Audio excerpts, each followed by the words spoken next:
প্রশ্ন দাঁড়িয়েছে কোকাকোলা কেন তাদের বিনিয়োগ স্থগিত করেছে? স্পষ্টতই লেখা, বাজার চাহিদা কমে গেছে। এখন চাহিদা কমার কারণ কি আমি আপনি সবাই জানি। এর মধ্যে এই কোকাকোলার বিজ্ঞাপন করে ইতিমধ্যে আমাদের বাংলাদেশের দুই অভিনেতা অনেকটা বিতর্কিত হয়ে তাদের মাঠ পর্যায়ে খারাপ হয়ে গেছে। যারা অভিনেতা আছেন, অভিনেত্রী আছেন, সোশ্যাল মিডিয়ার তারকা আছেন, পরিচিত মুখ আছেন, আপনারা বিজ্ঞাপন করার ক্ষেত্রে যদি বাছাই না করে থাকেন, জনগণ যেভাবে আপনাদেরকে আই লাভ ইউ করে, একসময় ওই জনগণ আপনাকে আই হেট ইউ করবে। কারণ জনগণের আবেগকে যদি মূল্যায়ন না করেন, তাহলে আপনি যে কোনো সময় ভেসে যেতে পারেন, আপনাকে আই লাভ ইউ টু করে হারিয়ে দিতে পারেন।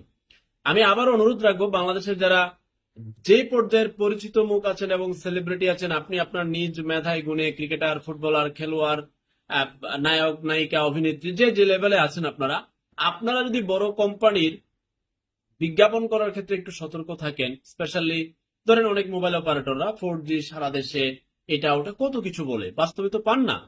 কিন্তু ওই তারকারা নেচে নেচে বলে আমরা তারকাদের বিশ্বাস করি। তারকারা যদি এই জায়গায় কোম্পানিকে বলে হ্যাঁ আপনাদের বিজ্ঞাপনটা আমি করতে পারি, কিন্তু বাস্তবের সাথে তো মিলে না। ঠিক মানে সকল ব্যাপারে কোম্পানি যে সব খারাপ ব্যাপারটা এরকম না। কোম্পানির জায়গায় চলে আসবে কেন?